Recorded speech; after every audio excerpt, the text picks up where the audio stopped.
Welcome back to another episode. I am Sticks. This is my best friend and co-host D-Lo, and we are Too Complex. We got some good content for you guys today. Before we get into the topics, make sure you hit that subscribe button, hit that like button, and hit that notification bell so you miss none of these bangers that we drop every single week, man. But D-Lo, you brought it what's in good real with you, chill my this boy? week.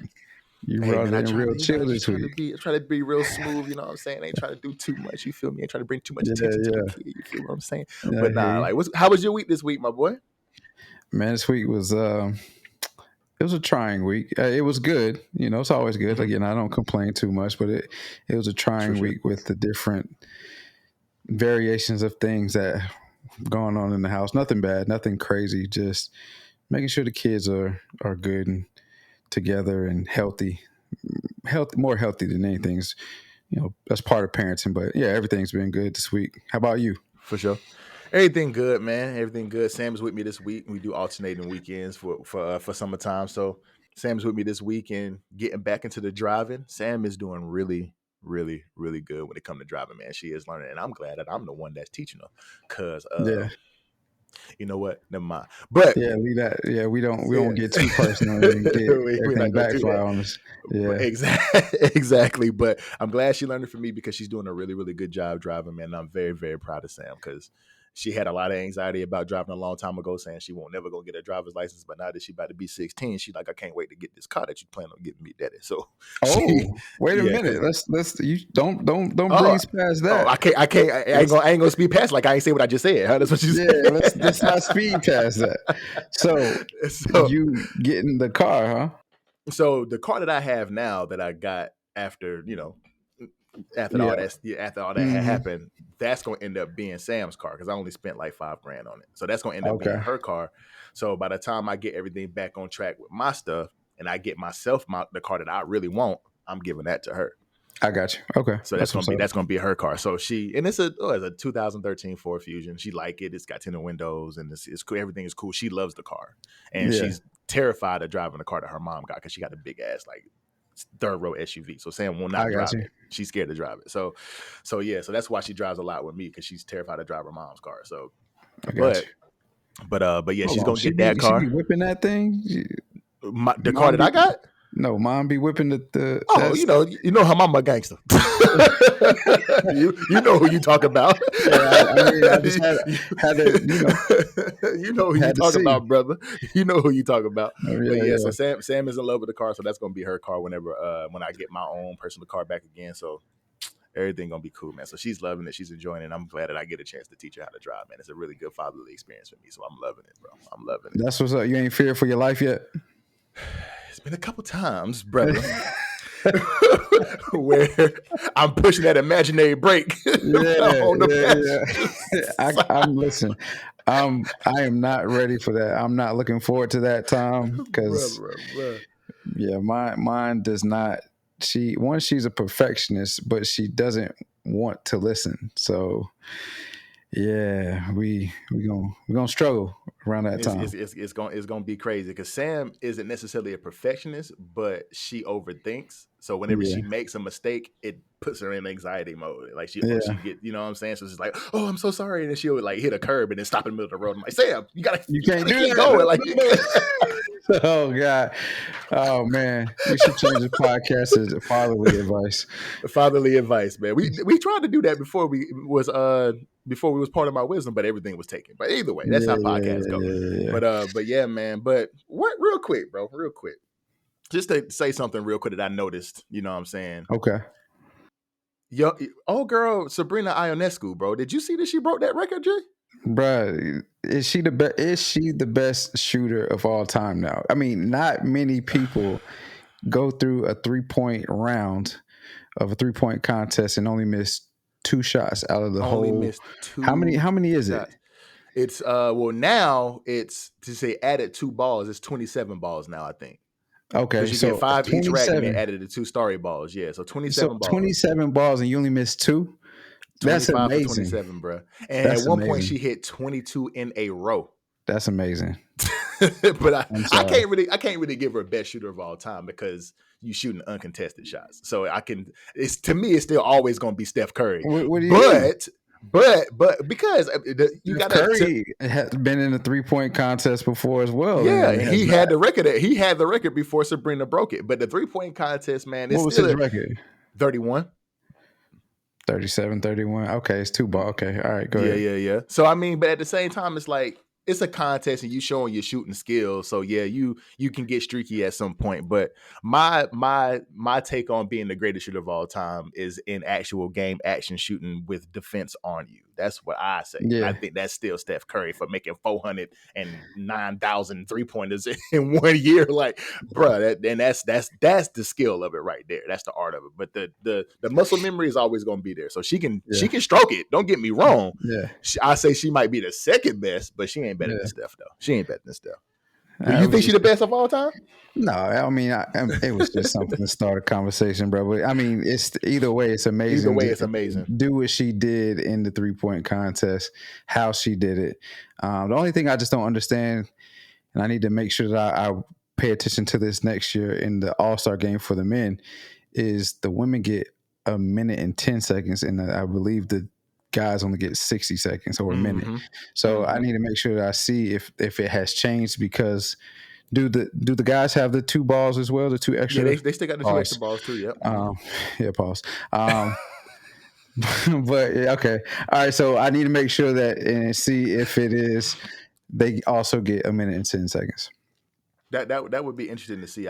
I want to say this last 3-point contest was still only 60, but I could be wrong. Because I don't really take in the sights of All-Star Weekend no more. Because to me, it's just for show, so I don't really watch it as often. Right. You know what I'm saying? So, well, since we're in the spirit of asking questions about what we saw this week, I'm not going to ask this one, but I'll ask another one. Okay. When the last time you've been to a beach? It's been before I moved here. That's the last thing that me and Sam did over her summer break before I came to Washington. So we went to Myrtle before I came here. So what's going on with the beach, bro? What you see? Man, so I read earlier this week that 50% of beaches are contaminated with feces. With fecal matter. Oh, man. Yeah. I mean, I don't like the beach as it is. I mean, I really don't like. I love the beach though. That's my favorite vacation spot, bro. Is the beach. Honestly, I love. I like to be in the area, but I don't like to actually go to the beach, like to get in the water. You know what I mean? But to now read that, and I'm really like, and we're supposed to go to the beach later on this month too. I'm like, oh yeah, you told me that. Just ruined it all because your kids gonna be in there.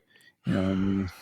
Anyway. I mean, it's already known. I mean, people pee in the pool. I know they peeing in the ocean, and now it's saying fecal matter. That means. So did they distinguish it to be human feces, or is it just feces in general? I didn't go. I just read the headline. I didn't go. And it was like, you know what? I don't even want to. I didn't go in depth into the article to read and find out what it was. I just said 50%.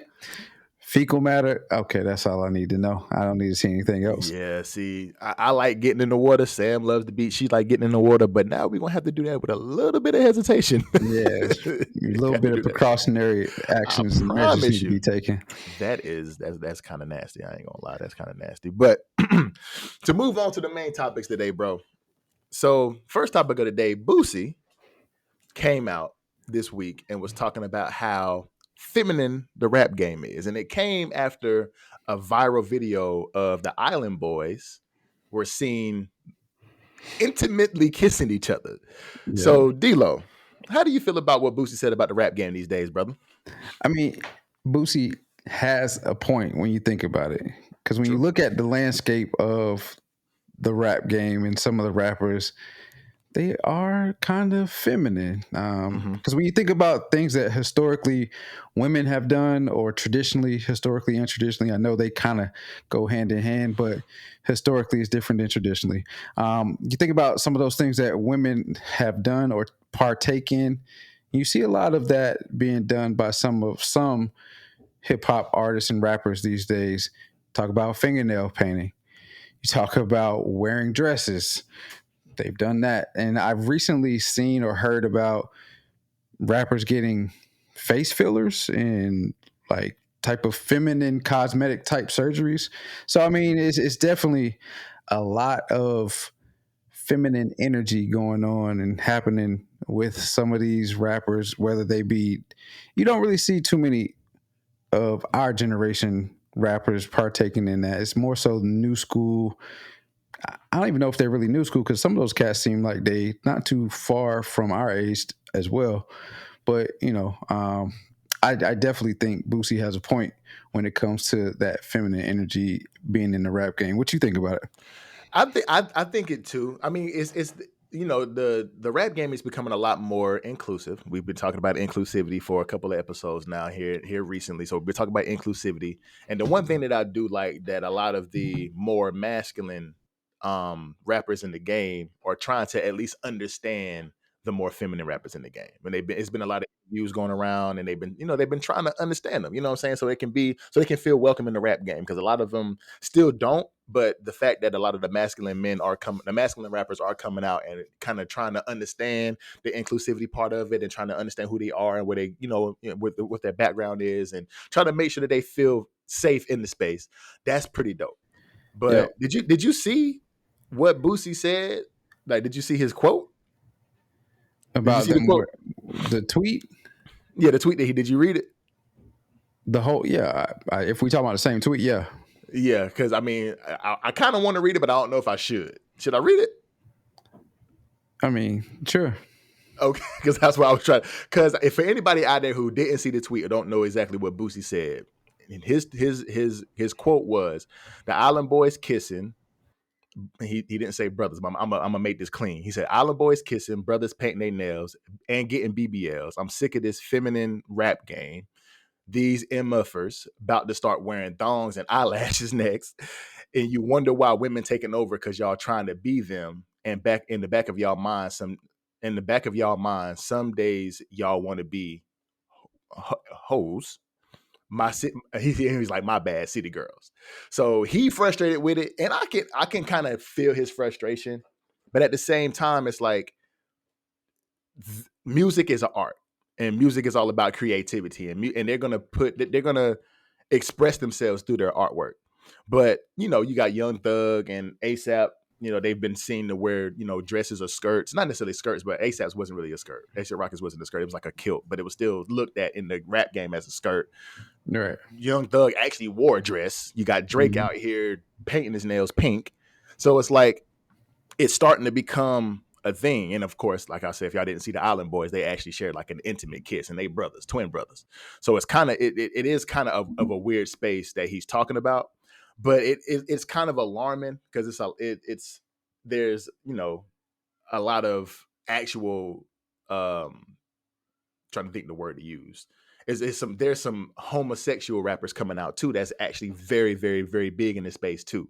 You got your Saucy Santanas of the world, and gentlemen like that, or I don't know how he labels himself, but I'm just gonna say gentlemen. And if I disrespect, I apologize. I don't know you, so I can't say. But you know, it's starting to become a space where it is starting to have a lot of feminine energy in the rap game. People like Boosie, who came up, early 2000s, you know what I'm saying? And the type of rap that he makes, it's kind of alarming for him to see it, because it's like, yo, these dudes ain't hard no more. And he's a gangster rapper, so he has that in him.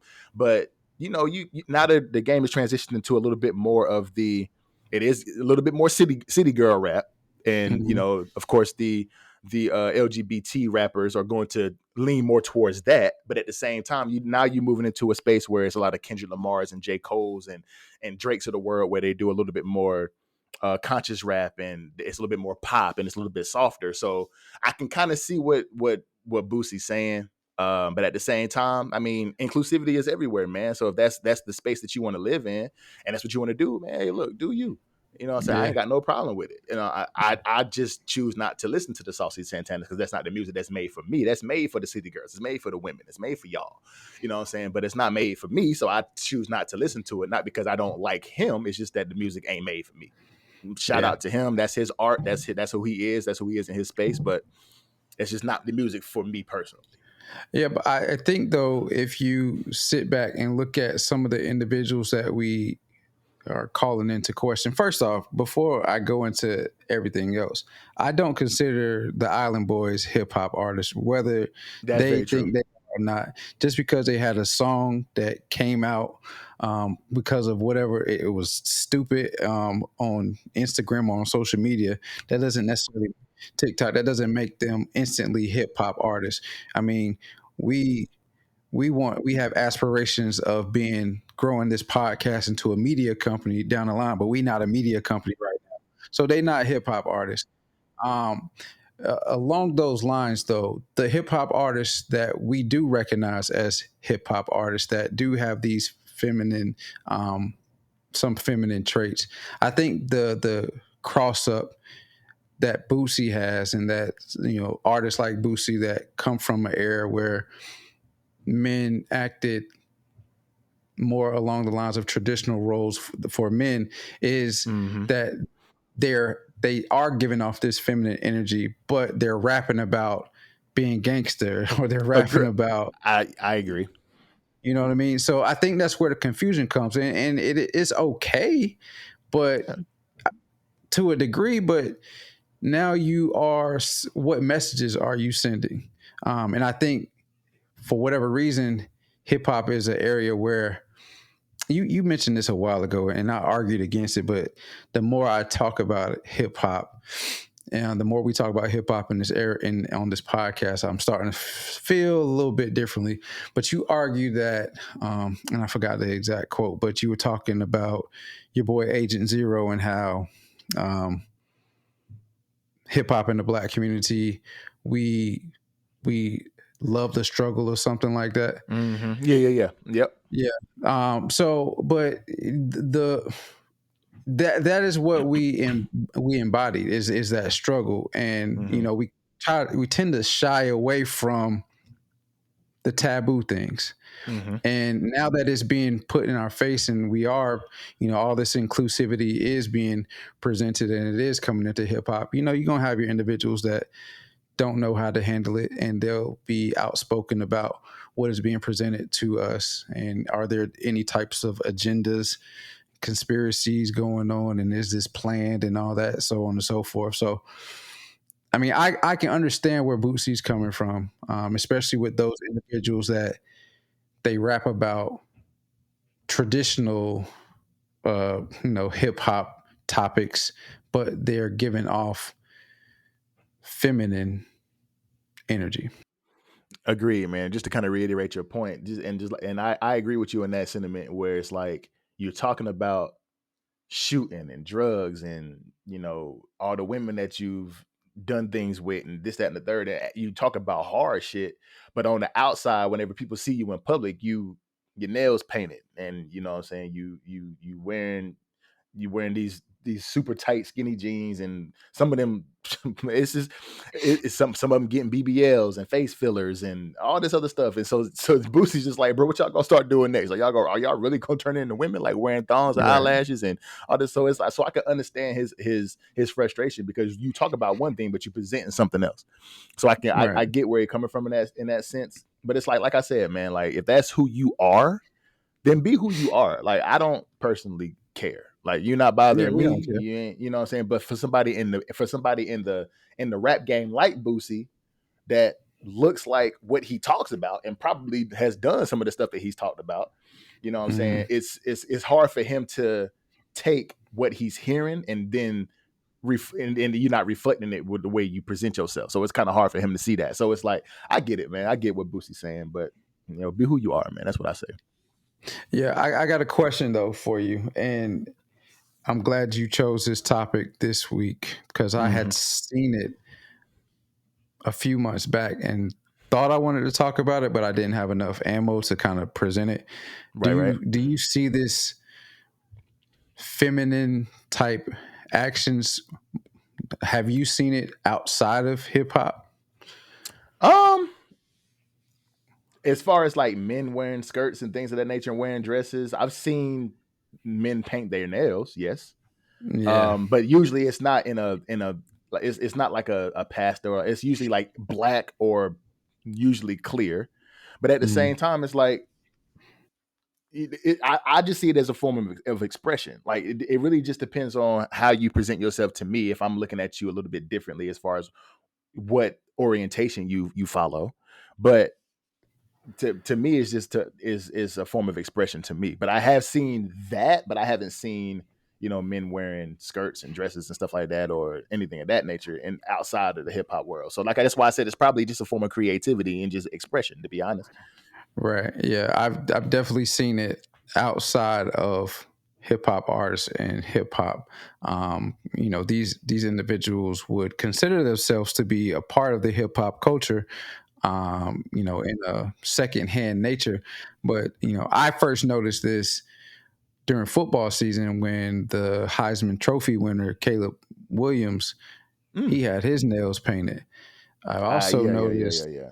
I also noticed Jordan Clark had his nails painted, and then he wears some kind of suspect He kind stuff. of wears And some off the wall stuff too sometimes. yeah, Yeah, true. And like you said, it is a part of their expression, a part of their creativity, but it does make you scratch your head sometimes. Like, why do you, as especially as a football player, who, you know, that's typically seen as one of the most masculine sports that you can play in America, even though, you know, there are some feminine feminine energy or feminine acting individuals a part of football. And we're not saying that, you know, I'm not implying that homosexuals can't be a part of sports or especially football. That's not what I'm implying.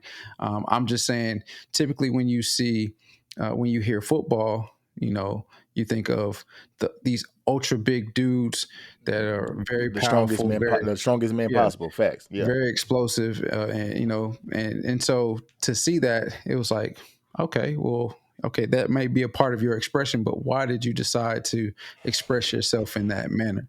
Right. You know, and I'm sure in other cultures that we're unaware of, painting your fingernails, a man painting his fingernails is just a normal basis, but it's not or has not ever been normal in our culture as in the United States, especially in the hip hop culture. So it's just kind of off putting.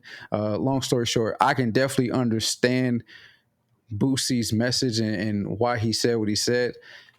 But with that being said, I can also see the other side of it too. Is, you know, everything is starting to be more inclusive.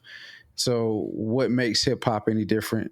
And why should we say no? It can't happen in hip hop as well. Exactly, bro. Well said, brother. Yeah.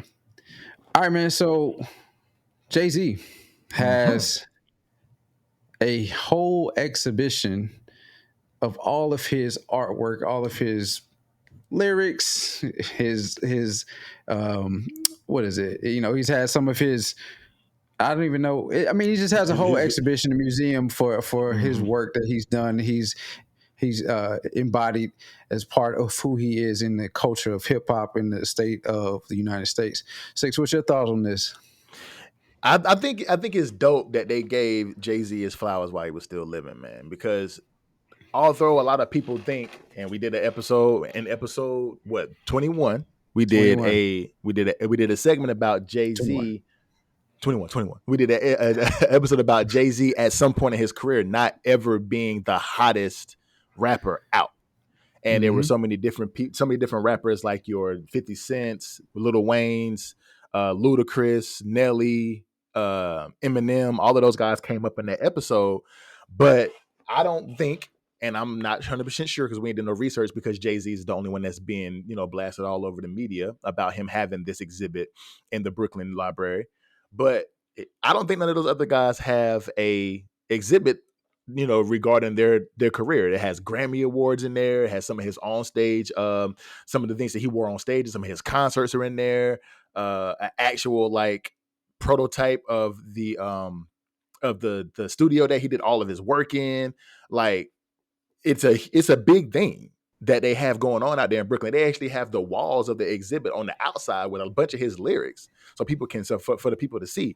So I think it's really really dope that Jay-Z got this represented to him, and there was a bunch of people that came out for the grand opening on the 14th. So people, or was it the 13th, I think it was, for people to come out and actually see it. So I mean, I think it's dope, man, because Jay-Z is regarded by a lot of people, if he's not already one the greatest, if not one of the greatest of all time, as far as the rapper is concerned.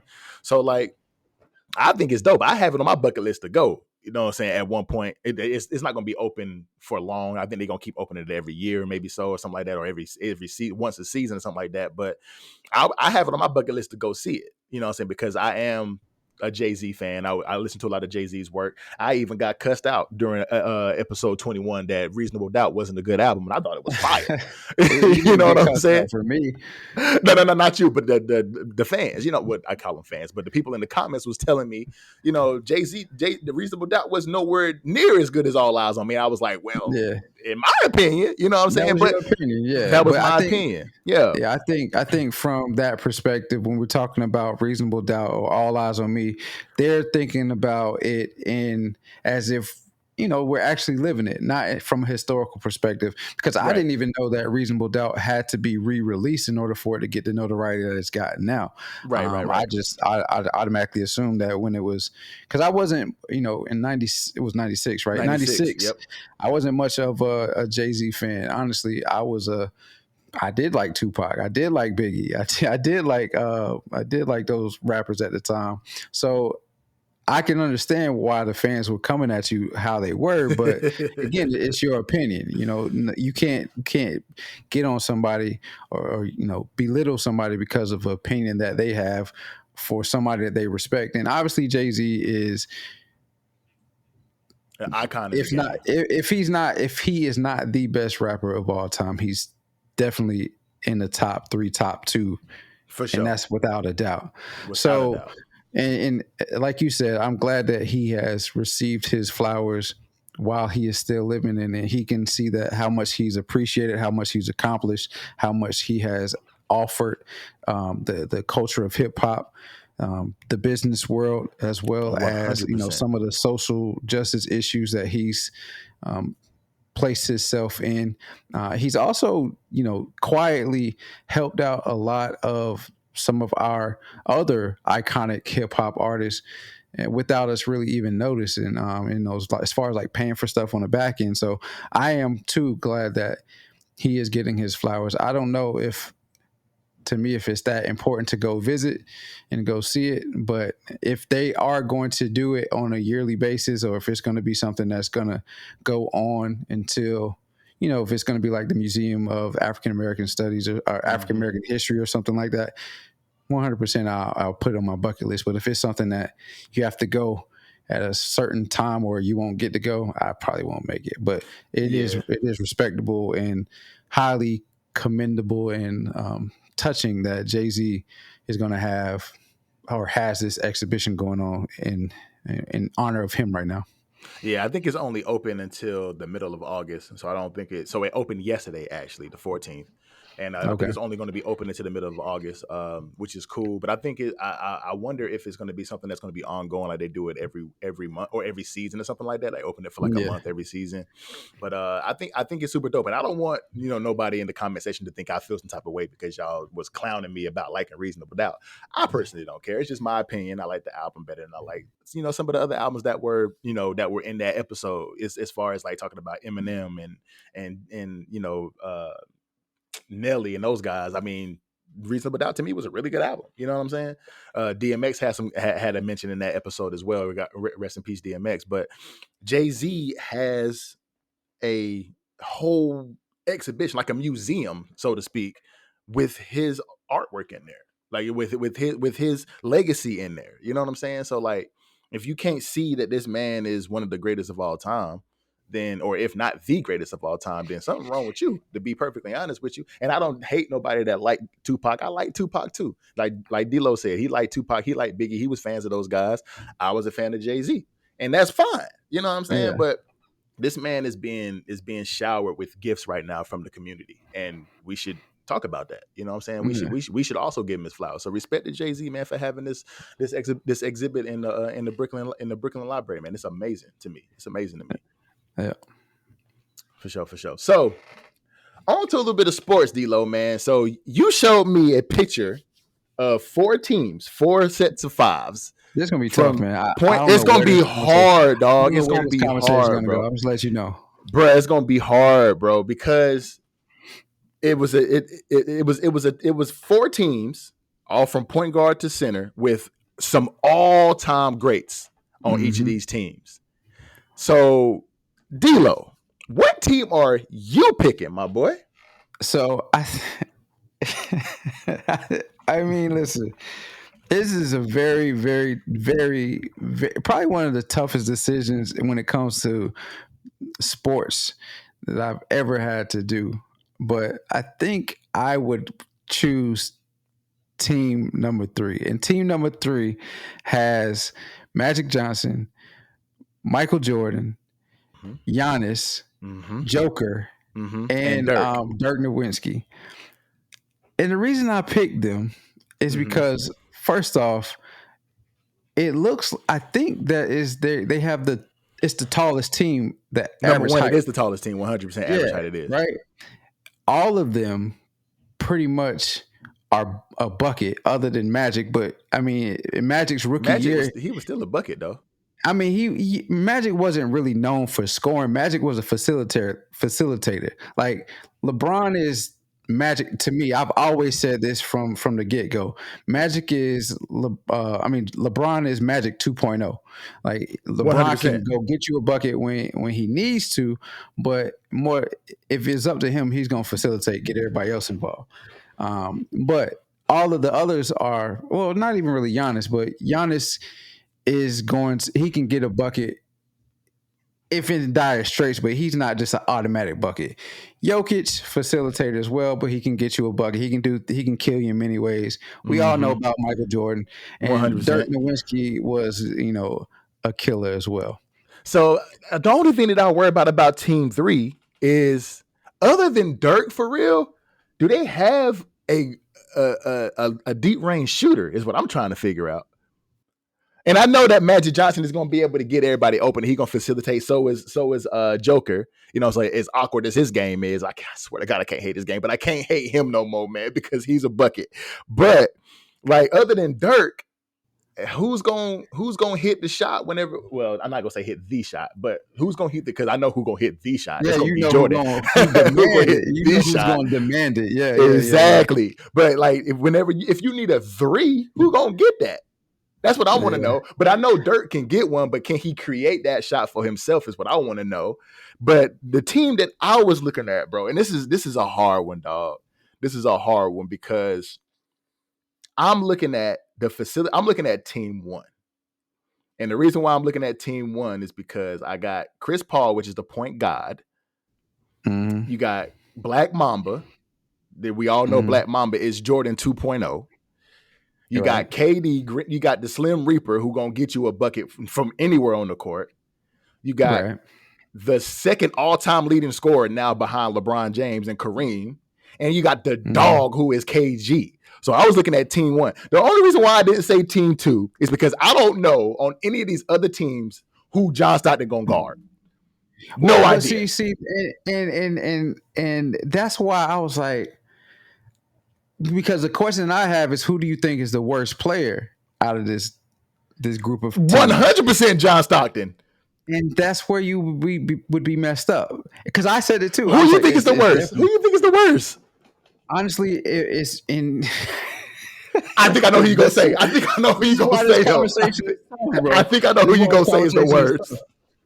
It's honestly between, if we're going to say it, my initial thought is it was John Stockton, CP, D-Wade, or Karl Malone. And the reason I say Karl Malone is because without John Stockton getting him to sit on the pick and roll, 100%.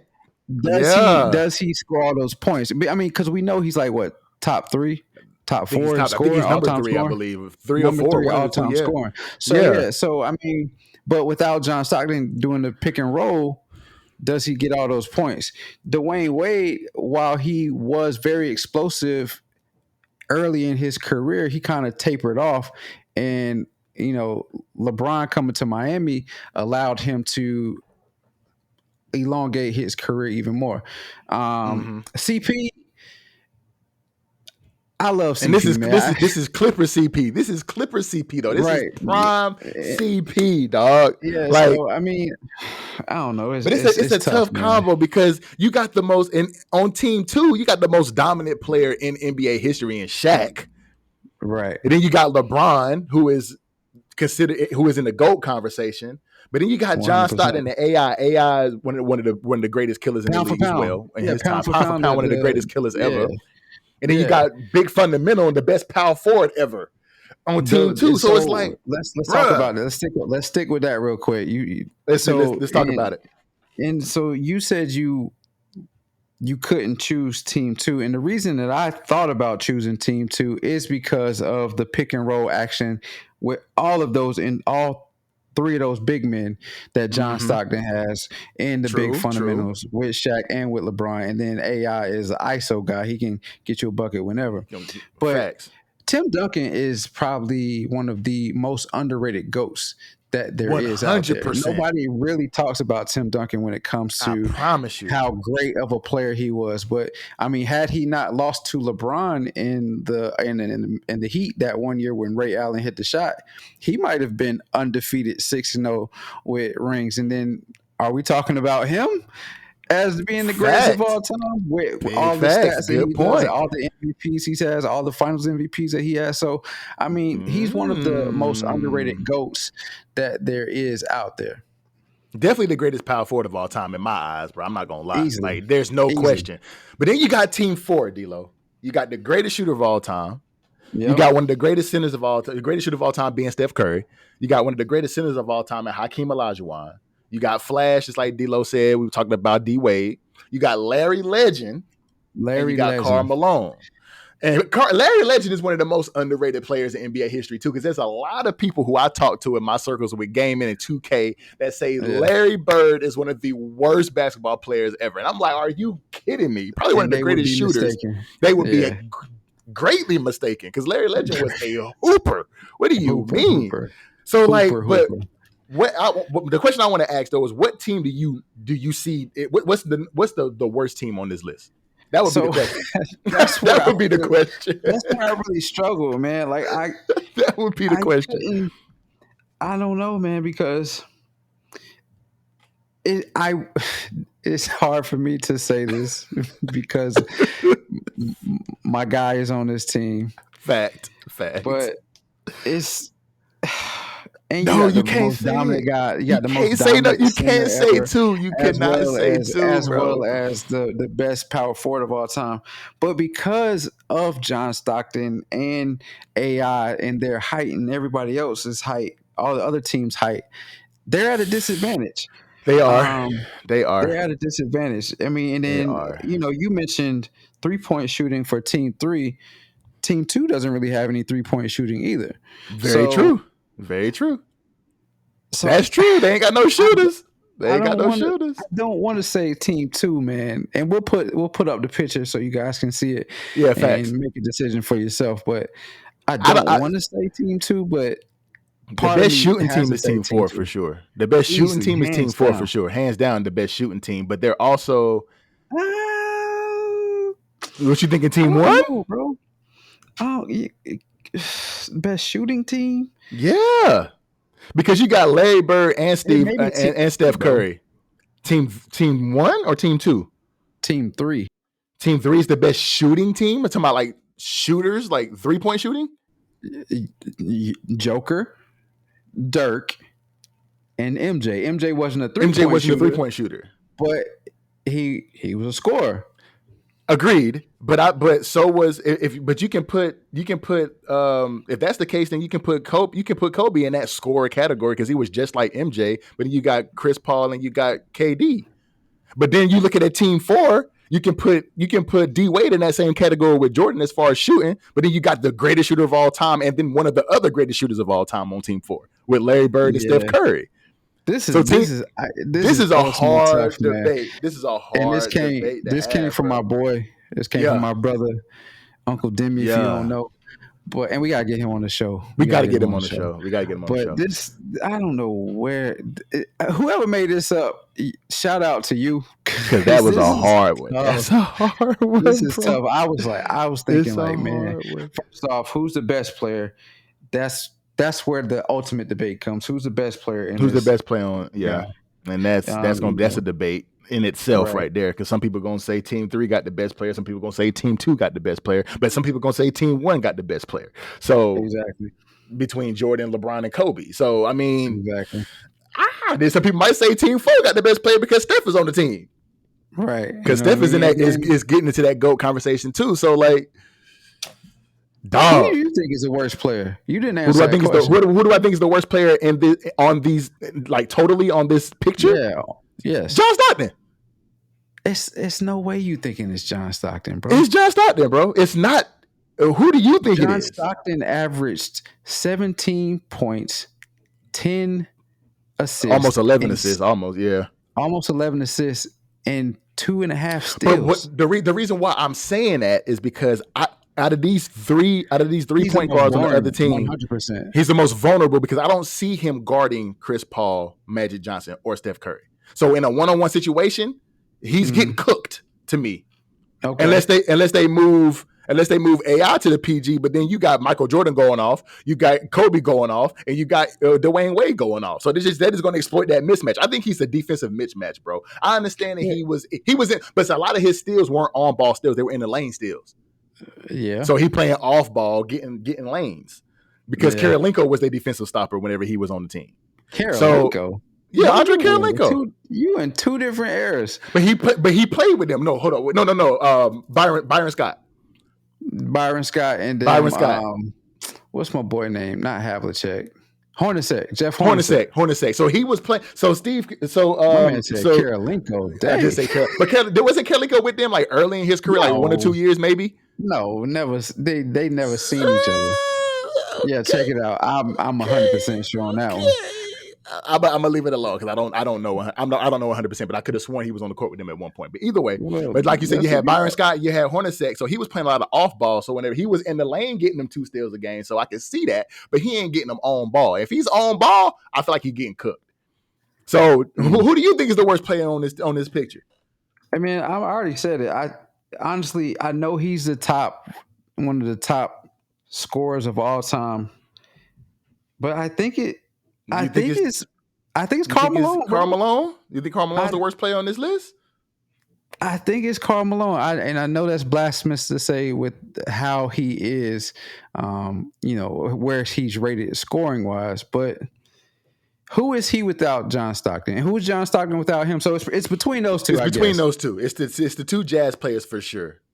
And then I'm not going to even answer who I think is the best player on this picture, because I'm not getting into that debate. But if I had to pick a team, bro, damn, I think I'm still saying team 1, bro. I think I'm still saying team 1. I mean, I can respect it. This is a tough decision. But I mean, y'all let us know in the comments whenever D-Lo put the picture up on the screen. Y'all let us know in the comments who you think winning this, because I think this is going to be a good discussion in them comments, bro. I think it's going to be a good discussion in them comments. Yeah, and I'm looking. Oh, you might be right. They played like 1 year together, I believe. Andre Karolinko and John Stockton. So John Stockton retired in 2003, and Andre Karolinko came into the league in 2002. So they played 2 years together. 2 years together. Okay, that's what. Yeah, so you was right. But like you said though, it was mostly Hornacek and Byron Scott that was guarding ball whenever. Yeah, because not Byron Scott. Is it Byron Scott? Russell. Yeah, Brian Russell. Yeah, Brian Russell. But it was, man. Listen, bro, that's a hard one. That's definitely a hard one, because I don't know who went in that joint, dog. No idea.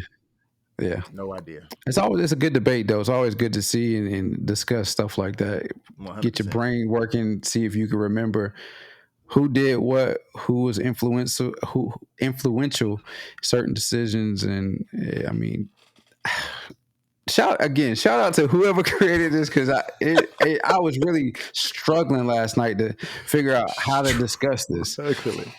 Struggling, bro. I had no idea what team to pick, and I had no idea where this conversation was going to go, but I'm glad it went the way it did, because the comment section is going to go crazy. The comment section about to go crazy. Yeah. All right, man. So we'll move from that feel good and a little bit to unfortunate situations that have happened up in Evanston, Illinois, with Northwestern, firing the head coach of the football team as well as the baseball team due to the hazing culture that is going on there or has gone on there. Sticks, what's up? What's your thoughts on all of this and everything that's transpired? Man, being an ex football player, man, and being in a college, in a high school, a college, and a professional locker room, the stuff that they were talking about in this report, bro, I have never seen with my own two eyes and have never heard of until this week, bro. Because if for those of y'all didn't know, a former Northwestern University football player told the Daily, which is the newspaper in Illinois, some of the hazing conduct that was investigated by the university involving coerced sexual acts. And a second player came back and confirmed that these things were going on, which led to the firing of the football coach, first of all. And then secondly, the baseball team, because they were using some of the same practices apparently that the football team was using. But it's bruh. The fact that, because I was watching one of the pages that I watch on YouTube is this dude Flimlo Raps, and he talks about a lot of sports. He does a lot of sports reporting, and he was talking about this. And Pat Fitzgerald was a god at Northwestern. He played there. He led them to some of the best records whenever he was playing there in the early to mid 90s, and he got the coaching job, and he's been there. He's a tenured guy within Northwestern altogether, from a player to now a coach. And he said something, is that whenever you wear the crown to the kingdom, you have to be ready to protect that kingdom. 100%. Heavy is the head that carries the crown. 100%. So for him to carry this facade to the public that, this is a family culture, and where, it's one guy leads another guy, and everything was positive and rah whenever he's in front of the media, but behind closed doors, he's actually leading. He's not around when these things are happening from the report, but he has signals and things that he does whenever like an underclassman would do something wrong, for them to be put on a board for something called running and something called the Shrek line, which is two really weird things. I don't know if you read those two things. Did you read them, D-Lo? Yeah, I did read them. That's crazy. It's crazy because like, not to stop you, I got a question.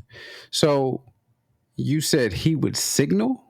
Yeah. So he had this thing called the Shrek clap that he would do in practice, where somebody messed up and he would do this, right? And that means that, and I don't know, the Shrek line is, you want to know what it is, bro? I saw what running was. Running is weird. I didn't see what Shrek was. Please inform me if you can. So the Shrek, and I'll let the line let y'all know what running is, unless you want me to talk about it too. But I can talk about that. Yeah. So the Shrek line is you got the hallway to the shower, right? Yeah. And you got all of your big fat heavy dudes, your offensive linemen, lined up to the hallway of the shower, bucket naked. And in order to get to the shower, if you're going to take a shower, you got to walk through that line of big dudes while they, that. So that's what the Shrek line is. And then you can let them know what running is, because that's weird too. So wait a minute. So you read that the coach, Pat Fitzgerald, was orchestrating that. Mm-hmm. That is outrageous. I didn't read that. I did research and read the fact that, as you mentioned, the player that came out said everything he said about the sexual coercions of hazing culture that was happening at Northwestern, and that Pat Fitzgerald, the coach at the time, may have known, but everything I read did not say anything about him, like, basically setting up like he wouldn't be there for the actual quote unquote punishments, but he obviously was telling the upperclassmen basically with different gestures and signals what they were doing, or because you think about it, I'm gonna let D-Lo go and explain what the running was, but us This was being mafia athletes, culture, basically. 100%, it's like a cult He culture was, for real, yeah, and like. Me and D-Lo are well, we still football players in spirit, but we're actual football players. We've been on the field and we ain't been on the field in a while. But right. whenever the coach say you're gonna be running, what does that mean to you, D-Lo? Well, it means that you're gonna be running up and down the field, rolling, gassers or something, gassers, whatever, just running, getting that extra work, actual things that you hate to do after practice. After you had a hard practice, then you have to, do these things in order to get off of the naughty list, so to speak, the punishment list. But running was a little bit different than Northwestern. Yeah. Running was way different at Northwestern. Running was what I'm trying to figure out how to say this without saying it. Running in Northwestern terms was what a lot of the adult sites have going on when they have multiple guys and one girl. You want me to read it? No, I can read it. So basically what running was you had upperclassmen that were dressed in various masks, like purge masks. They would take underclassmen into a room that was dark and they would dry hump them. I mean, it's bruh. Like, it's the thing about hazing, and the reason that I'm shocked at the fact that you have said that he was orchestrating this, because yes, do coaches know that some type of hazing goes on in college? Because hazing is really, it's a whole collegiate thing, not just sports. Sororities and fraternities have their hazing issues as well. So we don't want to make this as it's just a sports thing, because it definitely is not. Is a whole college experience thing that goes on with hazing. But for a coach to for it to be implied that a coach is orchestrating these type of hazing activities is flabbergasting. And like I was about to say, or started to say, like, yes, coaches know sometimes that hazing activities happen, but it's not really much that they can do if it's widespread, unless they're going to get rid of their team. And what coach do we know that's going to get rid of their entire team or more than half of their team, especially at a school like Northwestern, which I'm not saying Northwestern is a bad school, but it's not a top tier football. I mean, school. They were 1-11 last year, so like, they're not a top tier football school by any stretch of the imagination. I mean, they have their years where they're really good, they compete, but they're still not, on par with the Alabamas, the Floridas, the Ohio States of the world. So, I mean, they're much like my school, Wake Forest, a little bit bigger than Wake Forest, but, when it comes to football, we've been pretty good at football here lately. And then when I was there, we were good, but we go through our stretches where we're not good. So for a school like that to say, oh yeah, well, we'll just get rid of half of the roster and rebuild. Nah. They're not doing that, yeah. So, I mean, for him to know about it though is just, I don't even know how to discuss that, because I wasn't ready to discuss that. Now I have so many questions in my mind right now. Like, what in the world? It's so crazy, man, because, and I'm not gonna sit here and act like, a little subtle hazing things happen. Like when I was an underclassman, they made me carry all the shoulder pads, or they made me, pick up the trash after practice that was left on the field. Or this is far beyond that, though. But this is well far beyond that. And the way I feel about this type of hazing is that as an individual, if I put myself in this situation, I'm fighting for my life. I'm out there like, R. Kelly, you killing me with this. I'm fighting I'm out there I'm fighting everybody. You not doing this to me, bro. Like, I don't care if coach kicked me off the team. I'm beating everybody down in this locker room if you touch me. Like, I'm not doing this. Like, and that's probably why, like, I didn't go through, and I'm not saying this is what happened on North Carolina Central University's campus, but whenever you would hear stories about hazing, whenever it comes to like fraternities and things of that nature, and fraternities and sororities, and that's one of the main reasons why I didn't go through that process, because I know who I am. I know me as a person. So like if that was the case and that was presented to me, all I know is somebody getting their ass beat. Period. Right. Regardless, I don't care. Like you're not doing this. I don't want this enough to allow you to do this to me. Period. Especially when you talk about self-respect. The sexual acts. That's the part that's like, I mean, because like you said, there is some type of hazing. We all experience hazing, even in our adult life. We've talked about hazing before, going off the deep end when we talked about New Mexico State. Extravaganza. Extravaganza is a crazy word. But we've all experienced hazing. When you apply for a job or when you get a job, those first 90 days you're on probation. It's not like extreme hazing, but that's a form of hazing. You're going through and proving that you want to be there. You can't take any days off unless it's been pre-approved, but stuff like that. That's a form of hazing.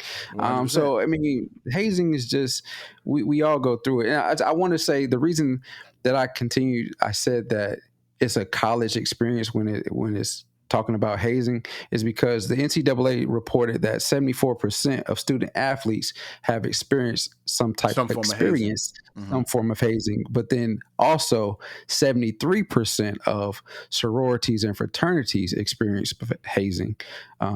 Fraternity members experience hazing. So it's definitely a college experience. Not everybody plays football or plays a sport in college. Not everybody joins a sorority or fraternity, but a good portion of individuals that attend universities are a part of either or they want to be a part of one of the two. So it's very much a college experience. And you can even look at it this way too, because if you watched Last Dance, you saw how Charles Oakley was treating Scottie Pippen when he first got to the team.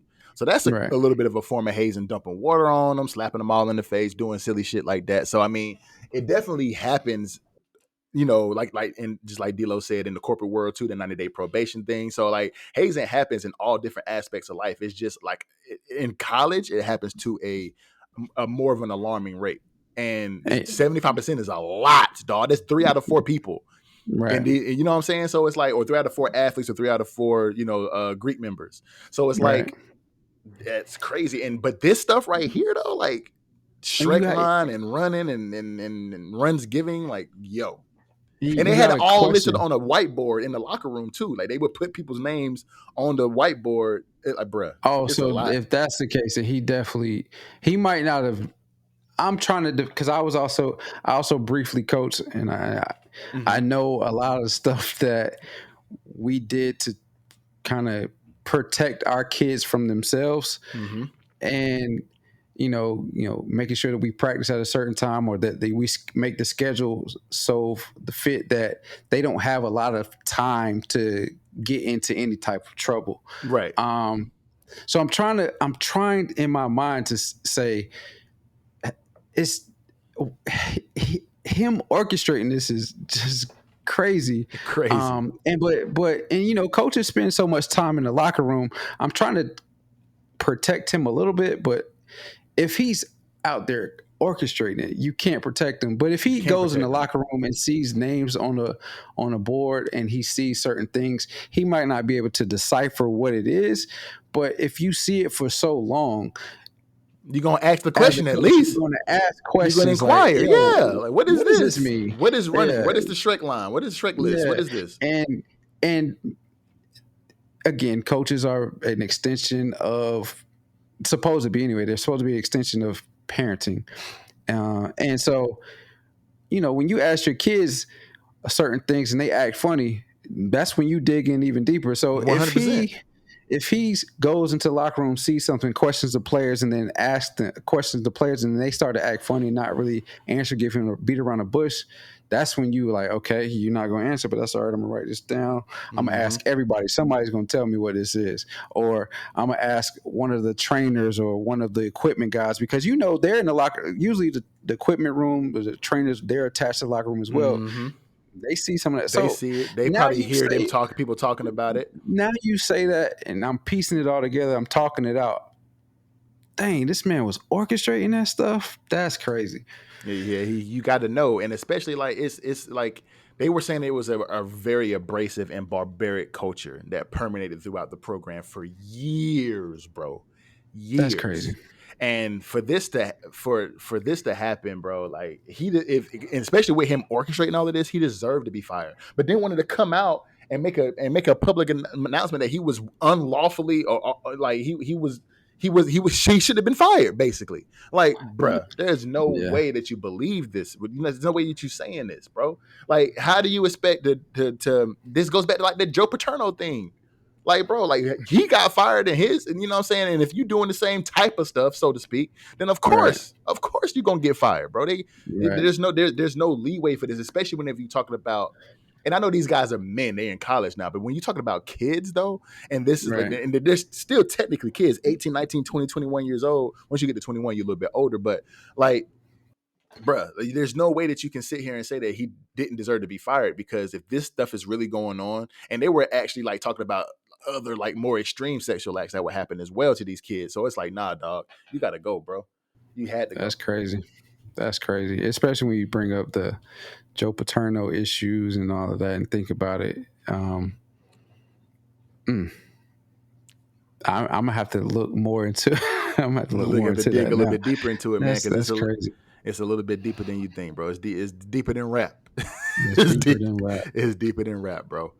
But going on to the next topic, bro. You brought this up to me later, yesterday. Actually, we were still trying to get our topics together, and it was alarming to me whenever you told me that LeBron James and Michael Jordan have only been in the past 39 years since Mike came in the league and now that LeBron is in the league, in the past 39 years, that these two guys considered the GOATs, 1A, 1B type GOAT conversation. However you want to stretch it. They've only been the highest paid player in the NBA 3 times in 39 years. D-Lo, 3 times. How do you feel about this situation? How do you feel about this? Like, what do you think this is, bro? I don't know what it is, but you would think that these two players who, like you said, are considered 2 best players of all time would be the top paid athlete, basketball player every year that they're in the league. But for whatever reason, they have not been. I mean, when you look at other sports like soccer, I don't know much about soccer, but I know the name Messi and Ronaldo. And then when I go and look at how much they're paid, it's reflected as if they're the best players that there is. In the MLS. Lamar Jackson, whether you think he's the best quarterback or not, he just got paid a pretty healthy contract. So you would probably consider him to be one of the best players or best quarterbacks in the league. Patrick Mahomes at one point was the highest paid quarterback. He's won 2 Super Bowls. He's probably the best quarterback, right?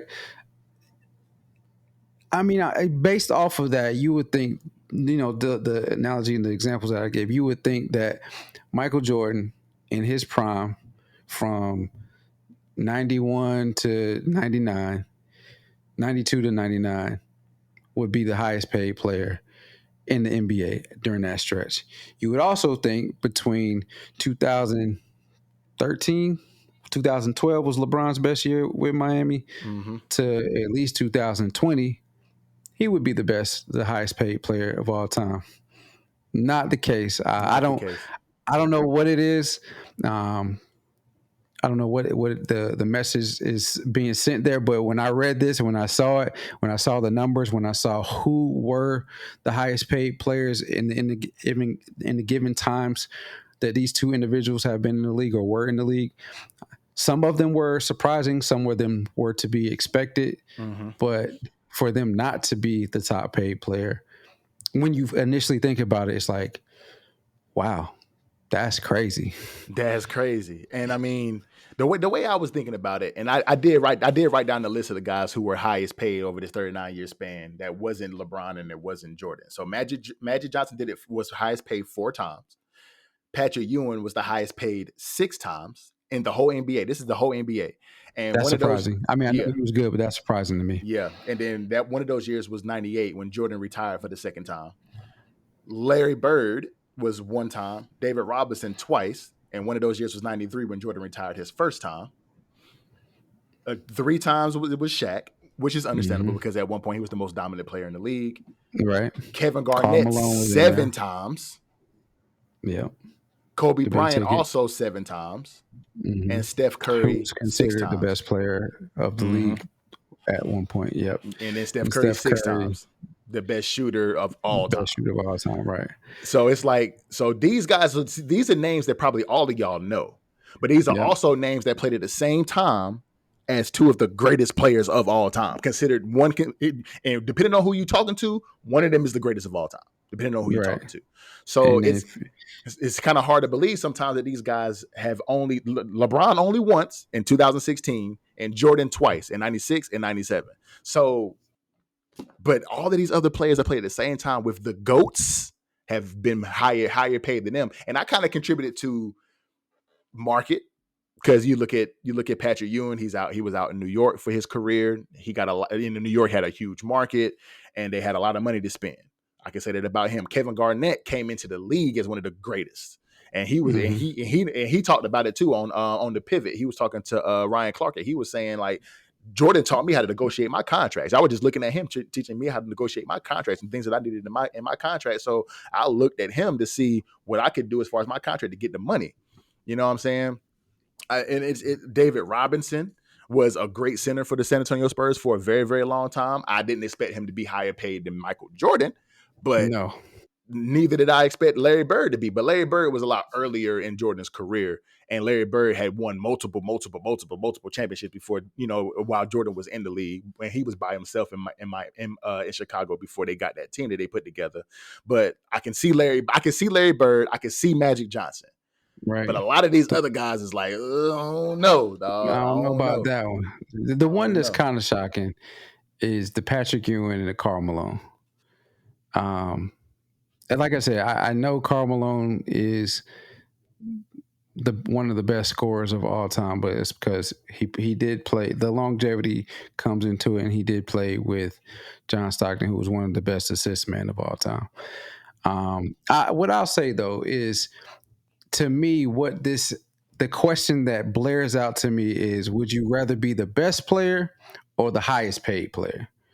And if you want to be the best player, sometimes you'll have to take a sacrifice in the actual sport that you play to get a team around you so that you can help them elevate help them elevate their skills, which helps you elevate your skills, and you can win a bunch of games to prove that you're the best.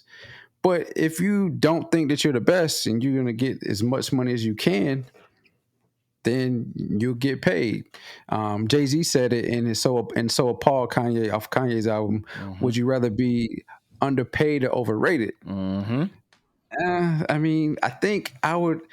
And I say this because I've never been through it. I've never had to make this decision. I think I would rather be underpaid. I would definitely much rather be underpaid. Because if you're the best player, if I'm the best player, as long as you can get me in the ballpark of everybody else, I can make my money somewhere else. 100%. I can be marketable, as we've seen with LeBron James, who's the first athlete to be a billionaire as he's still playing, other than Tiger Woods, I believe. Yeah. But basketball and football, first athlete to become a billionaire as he's still actively playing. As we've seen with Michael Jordan, who still has the #1 best-selling shoe after all these many years. He was in Gatorade commercials, McDonald's commercials, Wheaties commercials. Same thing with LeBron, Gatorade, Sprite. McDonald's, Sprite. And so, I mean, if I'm the best player, all right, that's cool. I'm not the highest paid player in the league. Give me some good teammates. The money that you're not giving me, give me some good teammates so that I can win. I can get my money from endorsements and I can know that's going to be replaced. I'm good. So, I mean, and another person that we can think about that you and I talked about, Tom Brady. Tom Brady is widely regarded, unanimously regarded as the GOAT quarterback of all time. All time. Not one time in his career was he the highest paid in the NFL. 22 years. Not one time. He's the highest paid of all time in NFL history, but not once was he ever the highest paid quarterback in his career. Not one time. But he's the greatest NFL quarterback of all time. Of all time.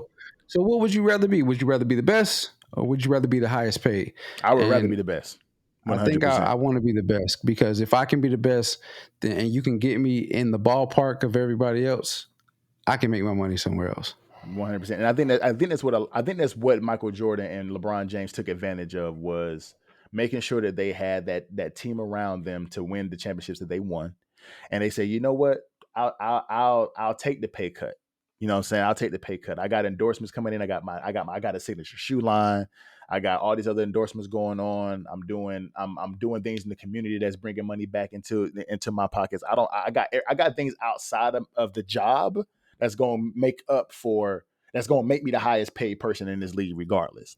So give that bread from the organization to somebody else to make sure you got a team around me. And then if we're going to win championships, it's going to bring the organization more bread. It's going to be able to give me more later on possibly. But dog, not once has Tom Brady been the highest paid, and only once for LeBron and twice for Michael Jordan. And they are the GOATs in their own regards. So kudos to them, man, because I was surprised when you told me. I was like, huh? Ain't no way. And when I went to go look at it, I was like, bruh. That's crazy.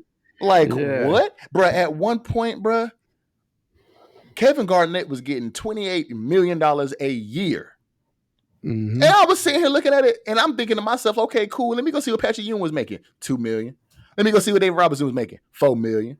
Bruh, the early 2000s, brothers was getting paid, dog. Yep. Kobe was getting $30 million a year, bruh. Steph Curry getting $40 million a year right now. $40 million a year. A year with Golden State. Next year or the year after next is going to go to $50 million. He made $48 million this past season, bro. Yeah.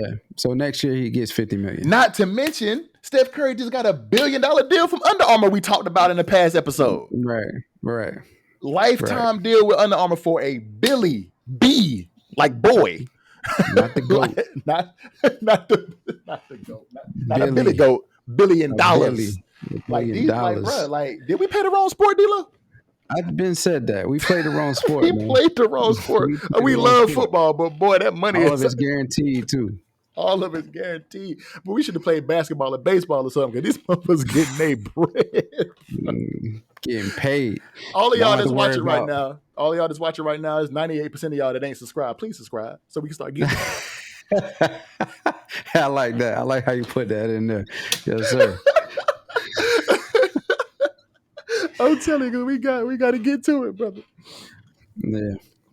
But man, so sticking with basketball, last week the NBA introduced a new in-season tournament where teams can win what is known as the NBA Cup and also win money. Prizes vary based off of where you place. If you win, I think it's $500,000 for everybody that's on the winning team. And then it falls from there. Six, what's your thoughts on this, man? This new tournament that's been proposed and that's going to take place starting next year. So when we first talked about this early in the week, bro, I didn't understand why they would do it, to be perfectly honest with you. Why would you have a beginning of the season tournament and then have the playoffs, which is the end of the season tournament? Why would you have this, right? But then I got to researching it, and when they describe what the tournament is supposed to do, then I was like, okay, I kind of see why they would do this, because it's basically to bring some so number one, so the players can't coast through the first part of the season. They have something to play for. You know what I'm saying? They're playing for their team. They're playing for this money. They're playing for this cup. So they have something to actually play for. And then also for the teams to not coast through the first part of the season and then try to turn it on at the end of the season. They want the whole season, all 82 games, to be exciting for the entire season. But these games still go towards the 82 game season. So you just doing this to keep the excitement of the game going. That's basically what they're doing. That's especially the what they're part doing. that's the part that had me scratch my head. If we're Yeah. being honest, it's going to be a tournament in the season, but then those games still go towards the regular season, which affects how teams place in the postseason. Huh? Yeah. It doesn't make any sense to me at all. But then you take it, so you got 30 teams and you take 5 pots of 6 and you put in these, well, 6 pots of 5.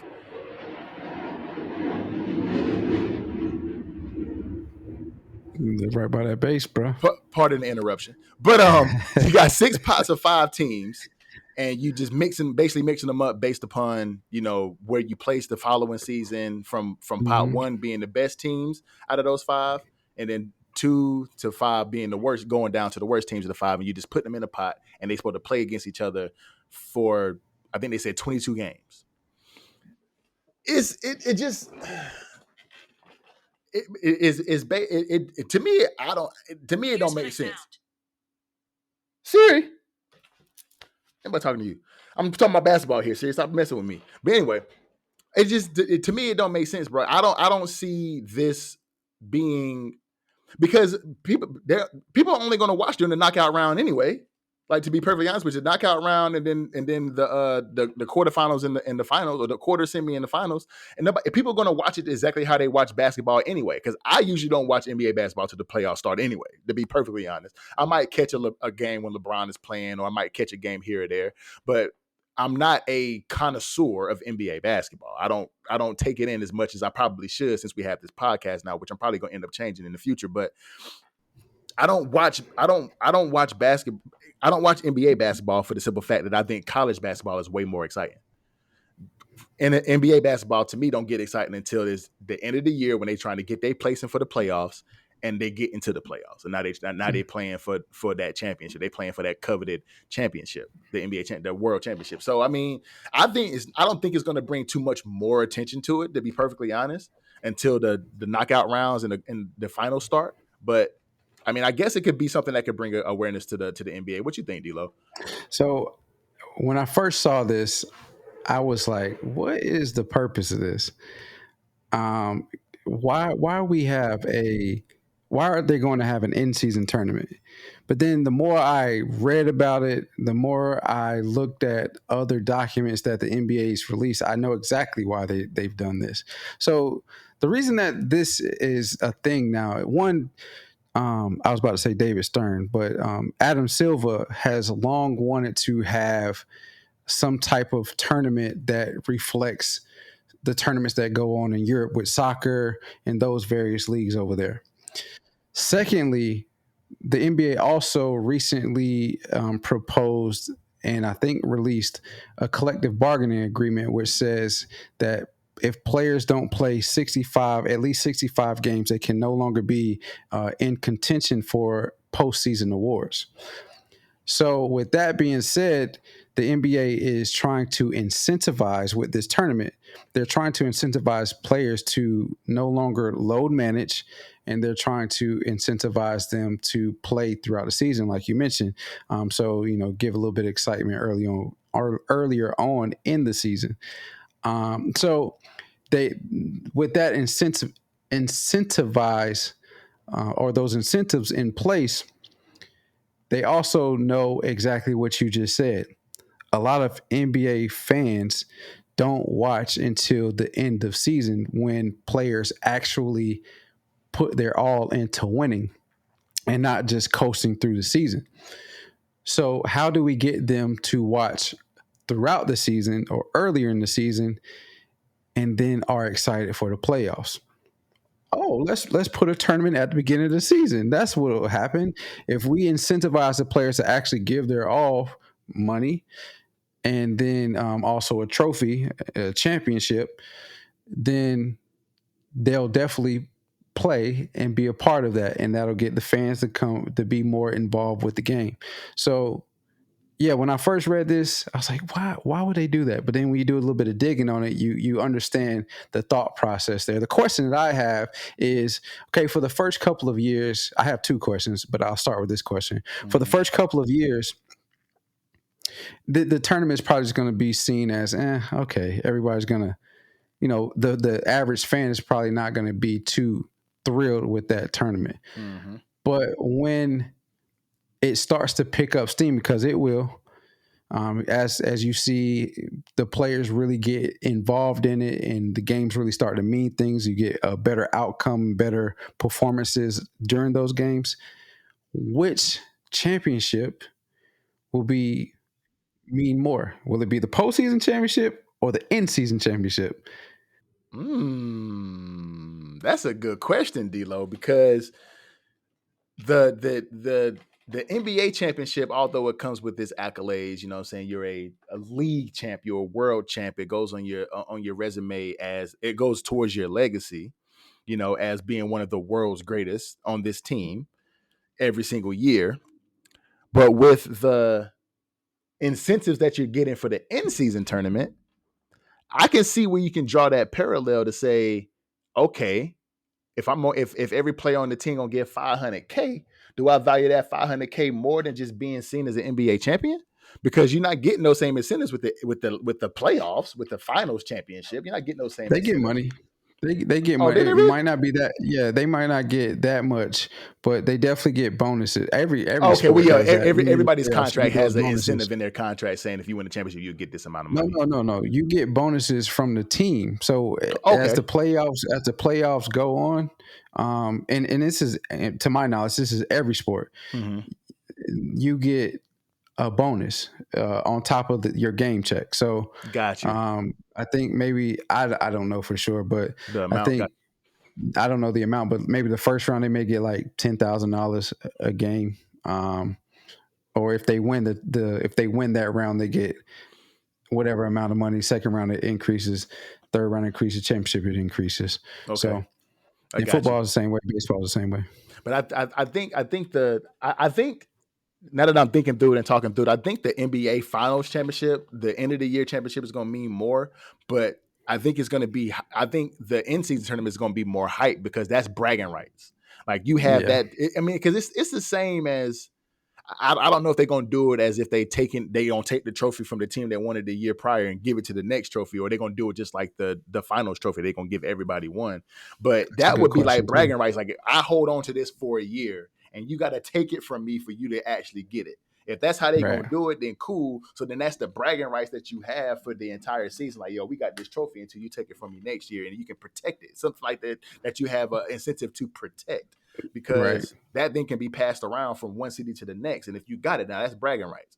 So I mean, I can kind of see the hype that can get around it over the next few years, but to me, it's still I don't see it making the fan base go any more crazy, but I can see how it could allow.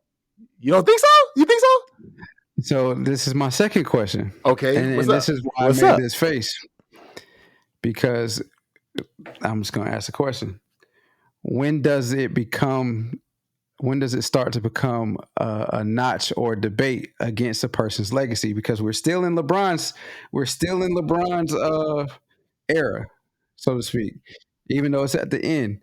So we already know if he can't win this in-season championship, right? The Players' Cup.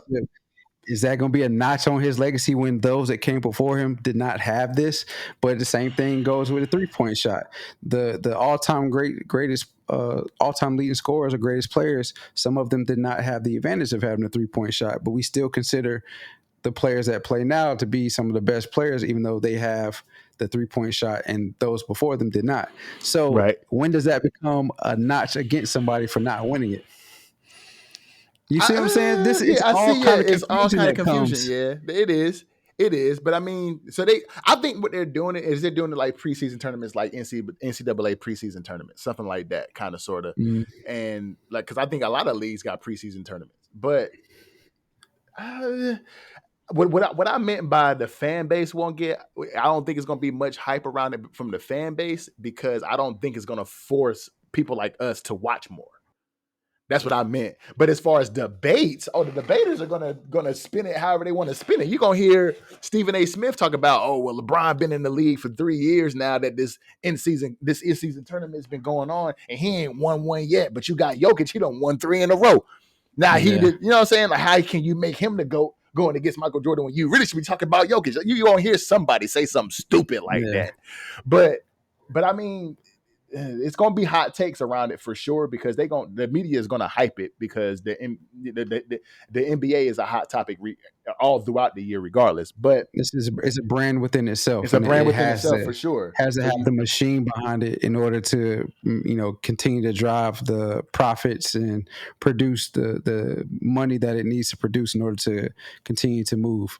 Yeah. And for other industries, the media and all that to benefit off of that. So yeah, media is definitely going to hype it. 100%. They're definitely going to hype it, but I don't see it making the casual fan go crazy and want to watch. And it's going to be, to me, it's going to be the same as it is with the playoffs at the end of the year. People going, they're going to watch a couple of games here or there, but it's going to be like, okay, the playoffs starting, boom, now it's real basketball. You know what I'm saying? So that's what I think, but we'll just have to see because this is going to be the inaugural year of it, and we're going to have to see how it goes. I'm going to catch myself watching a little bit more now that that too complex is a thing, and we're trying to blow this thing up. So hit the subscribe button. But yeah. So I mean, I think it's going to be cool. I just don't think it's going to do what the NBA wants it to do. I don't know, man. I don't know. I think differently than you do on this one because I know for sure the money is going to have the players playing hard. 100%. And because the players are playing hard, once that becomes well known amongst the casual fan or even the average fan of the NBA, more eyes are going to go to it because that's when the competitive juices really start to come out. And everybody's gonna be like, oh yeah, did you see because in regular season, not to belabor this topic, but in the regular season, you have your players that go for 60 here and there, or 70. I think Dame had 70 last year, and it's just like, oh, okay, yeah, he did that. It's talked about for a while, but then it's gone. But if you have something that you can look forward to, that that it's not going to be any 60, 70 games because everybody's going to be playing defense. Everybody's trying to get to the next round, not trying to get knocked out in the regular season. And then they have something that they're playing for. You're definitely going to see more players playing. It's not going to be any load management unless they're truly, truly hurt. And then also the fans will get involved with it, which will then in turn, it'll continue that cycle of, okay, the fans are watching, they're into it. The league is really going to push it. You're probably going to see something else introduced. And that was another thing I was thinking about. Okay, so they're introducing the in-season tournament. What else could they possibly introduce? Could we potentially see a 4-point shot introduced to the NBA? Could we potentially see, something different? Because it just seems like Adam Silver is trying to leave his mark on the league. He already has done. I mean, we've seen the NBA introduce other stuff before. They have the play-in tournament now, and before the playoffs. So, what else are they going to introduce to the league? And I think those little things that, when we initially see them, we don't think that it's interesting. They end up staying because with the play-in tournament, everybody's like, man, what is this? Okay. But as we've seen, it stayed. We get interested because it gives you another game before the actual playoffs start where everything means something. And then what was another one? With the All-Star game, where the last quarter they're playing for you playing to a certain point. To a certain point, yeah. To a certain number, yeah. To get a certain point. So I think it'll draw some interest. It may. But see, let me ask this question then, because you know how in college, saying you have a better chance to making it to the college football playoff if you won your conference championship, right? Or you had a better chance to make it to a bowl game. You were a automatic bid to go to a bowl game because you won your conference championship. So, do you think in the near future that the play-in tournament can take over the play-in? The preseason, the in-season tournament can take over the play-in because, say for instance, if that's a good question, if the San Antonio Spurs they win the play-in tournament, but they only won 25 games in the season. Do they say, oh, well, they won a play-in championship, then they should be able to go to the actual playoffs as well. You know, instead of having a play-in, then just use the in-season tournament as your barometer to say, okay, who's that next team that's going to make it on the Eastern Conference or the Western Conference? So that's a good question and a good scenario. You know what I'm saying? So is that something that happens? But I mean, I definitely hope it pops off. I hope it blows up because we definitely need a little bit more to start the season or in the middle of at the beginning of the season to where we can have a lot more excitement in the NBA because we do see a lot of people load managing. We do see a lot of people taking games off. We do see a lot of coasting throughout the first half of the season before the All-Star break. So we do see a lot of that. So I hope it brings some excitement to it. I'm just skeptical. I'm just a little skeptical because I don't see the point in it. That's the main reason. But I mean, I guess with the explanation and we talking through it, I guess I can kind of see how it could be something that people would look at, people will watch for sure. Yeah, I felt that way too. Like, what's the point of this? But then reading into the actual format of the tournament and the CBA as well, I was like, oh, okay, I think I see the point in it. And this, you don't have to answer this. The other question that I had is, will the players get a break after that? Because it's a mid-season tournament. It's it's going on November through December. So will they get a small break after that, like they do right before the All-Star break? That's a good question. I would assume that they would probably have like a week or so in between whenever the games get finished because they're going to be going hard. Because it's going to be all November and then the first week of December. So I think they'll get a week. I think they'll get a week or so, but we'll just have to see how it flows. Yeah. All right, man. Six. We covered a whole wide variety of different topics. They went from a lot of stuff today to finishing out with the NBA's new in-season tournament. But that's a wrap. Episode 33, right? Episode 33 in the books. 33 in the books, my boy.